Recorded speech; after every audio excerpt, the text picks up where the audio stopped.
Today's talk on angels' wings. It's a great topic, angels. We have our own one here. This has been here for a while. I think that's Archangel Gabriel. Is that right, Stuart? Blowing his horn? Looks like it. Yes. I'm going to mention that angel briefly in a few moments. But they say thoughts have wings and thoughts are things. Well, if that was the case, every thought we're thinking, it would be a nightmare. These are sayings I've often heard, come across in my spiritual studies over my years. And in reflection of my life and the circumstances I encounter on the journey. It is also written, change your thinking to change your life. Well, to understand how thoughts are things, it would be more accurate to say that thoughts become things through a trinity. First the thinker, then the thought, then the substance which finds form where it is materialized or demonstrated in our lives. Everything around us has been a thought. I think, then the thought, then the substance which finds where we find ourselves now. I think and my thought takes wings to find manifestation, hence my link on angels' wings. It's not necessarily about angels, it's more about wings. Let's see. Metaphysically, the word angel means messenger. And the Latin, angelus incognitus, sorry, Rad, if the pronunciation's not quite right, angelus incognitus means messengers who would like to remain anonymous. Well, they certainly are, because I haven't seen too many angels with wings flying around. Plenty in artwork and literature and things like that we hear about. Anyway, from my early Sunday school upbringing, I imagined angels to have wings. And they're always of good tidings. Angels appear in all religion and literature, and they've been written about in story and song, and they can be found in half the books of the Christian Bible, and in others as well. From the book of Psalms 91 we read, "He hath given his angels charge over thee to keep thy ways." And in Hebrews 13:3 we read, "Be not forgetful to entertain strangers, for thereby some have entertained angels unaware." So regardless of the images involved, the materialization of our thoughts, whether conscious or not, find ways of manifesting in unsuspected and often synchronistic ways, but mainly through people. There's a book on serendipity by Marcus Bark in the library, who talks of these three princes of serendip. I think it was called Ceylon in the old days. They went on an adventure together. And these incredible happenings occurred. Some of them were quite abridged, but a lot of it was a lot of fun to read, and it's very, very strong in its metaphysical meaning. Sometimes you go looking for one thing, and you find something else that you really wanted. That's what that book's about. So as we look back through our life, it does seem miraculous how some people have been there at the right time, only to quietly disappear without realizing it. I'm sure every one of us has had that situation happening.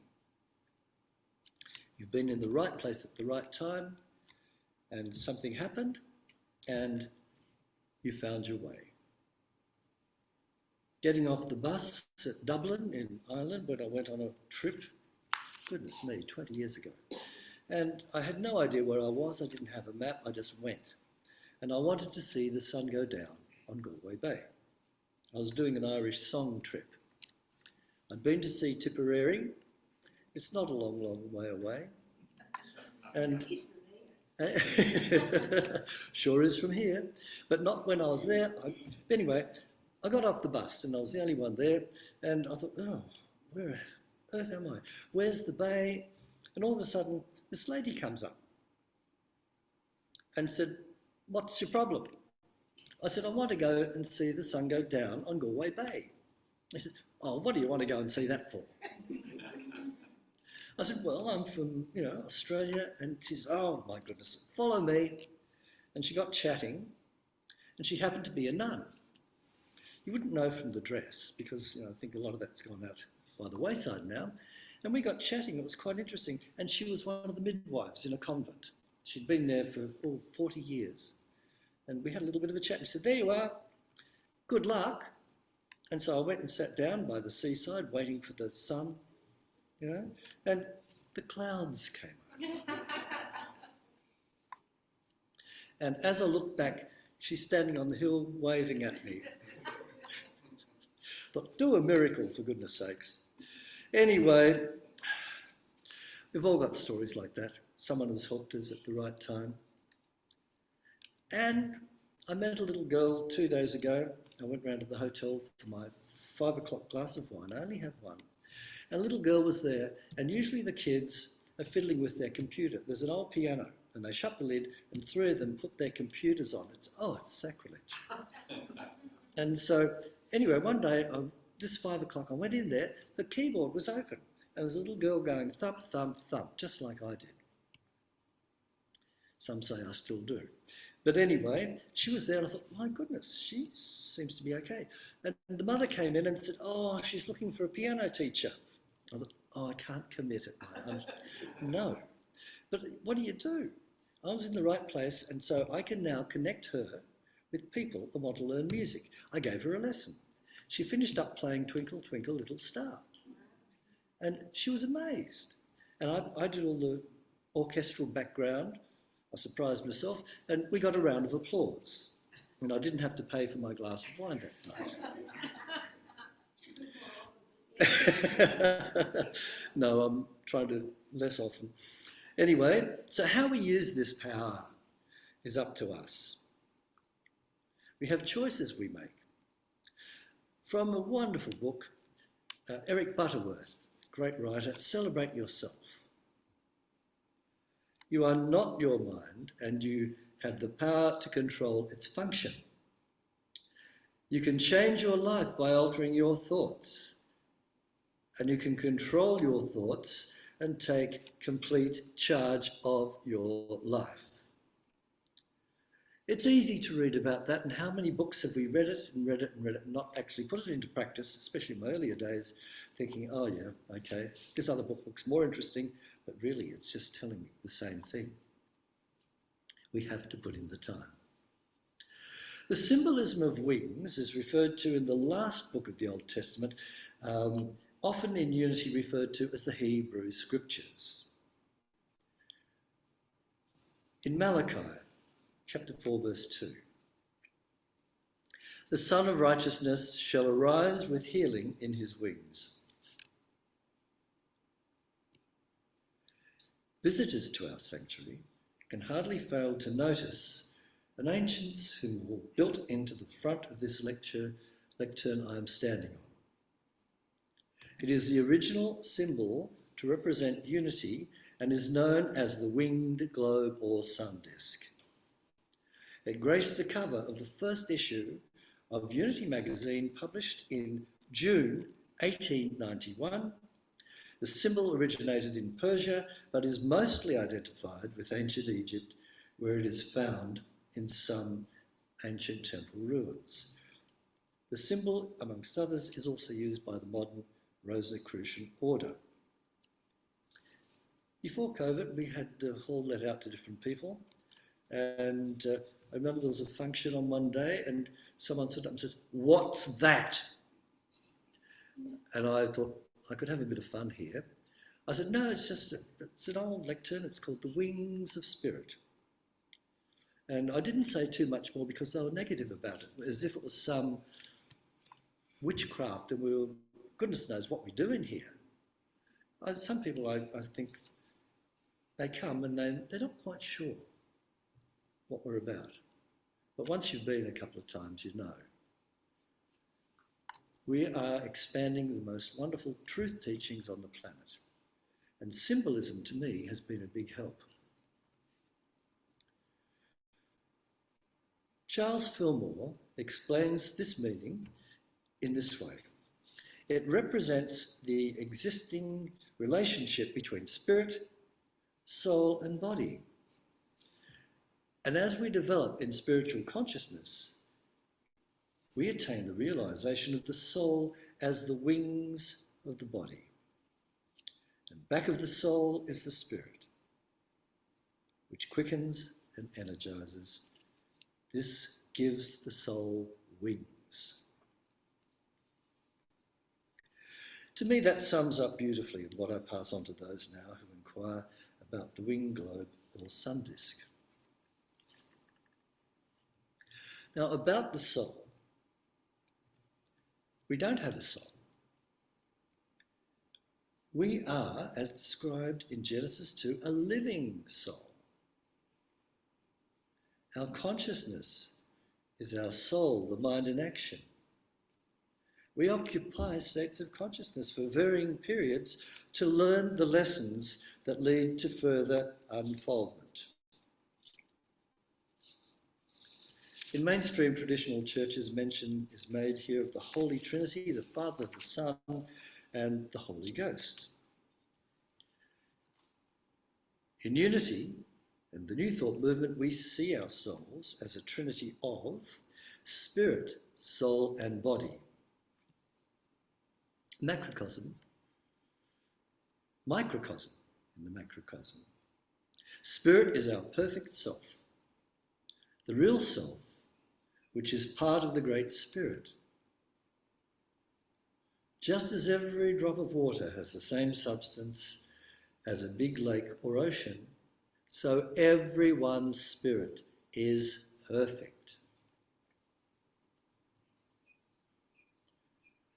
Soul is everything that goes on in our mind, our thoughts, beliefs, attitudes, and feelings. Our soul dictates how our life will live. And our body, the home of God, of Spirit, to be used here in the physical world, the temple of the Holy Spirit. In the ancient wisdom of Hawaii, the Huna teachings have the same teachings but under a different name. And isn't it amazing to think, years before those missionaries went to Hawaii and tried to convert them, they had their own way of saying the same thing. Spirit, they call Amakua, the unconditional loving source of energy and creativity, waiting to be asked.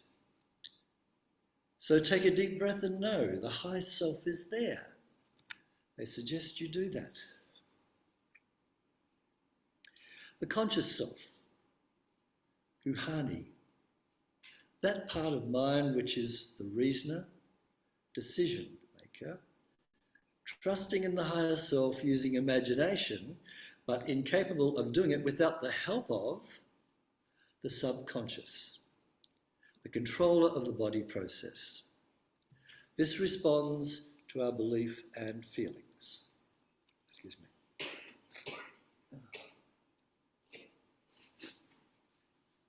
We don't have three minds. It's all part of the one mind. Higher self, conscious self, and the subconscious. Our soul changes as we add more experiences to it. In our human incarnation, we can only express as much of this infinite power in our body and mind as we can handle according to God's laws in the physical world.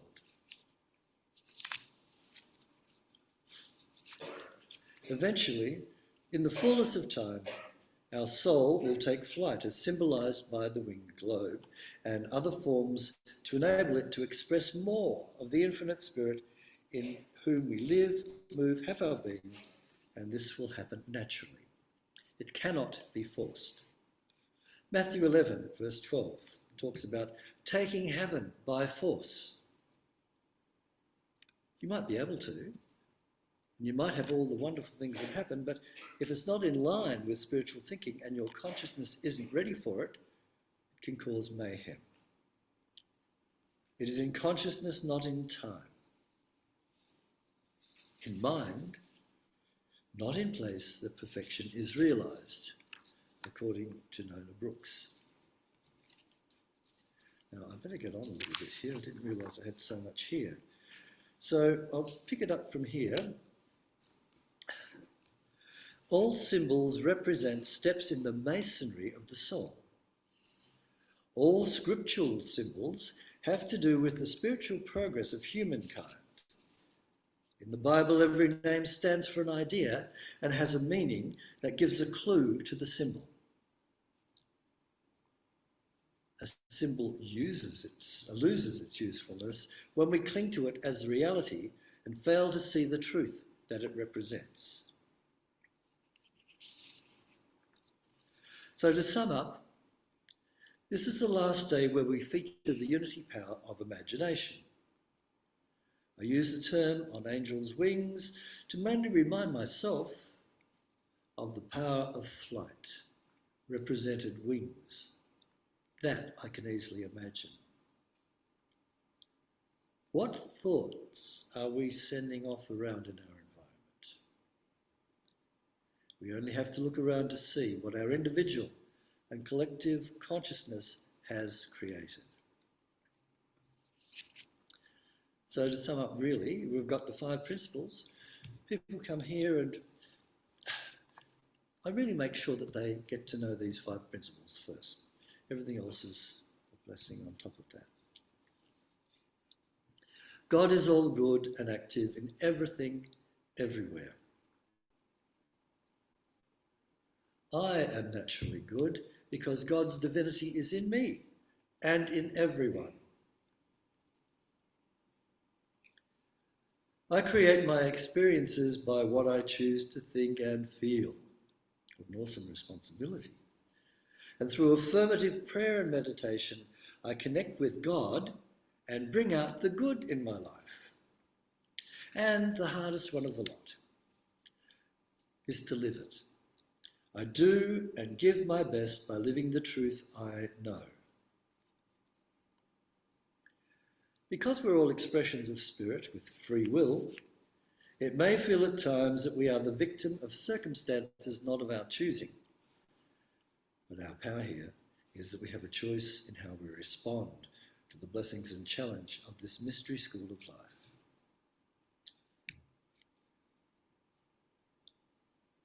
Knowing the spiritual teachings helps us see things in perspective.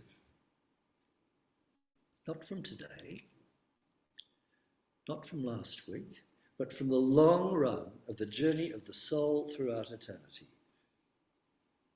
You just roll over and just feel tired if you think about that journey forever and ever. But thank goodness we've got one thing at a time. We live in the now at the moment. But if we do these principles, that'll help us build up these treasures in heaven as our soul takes wings.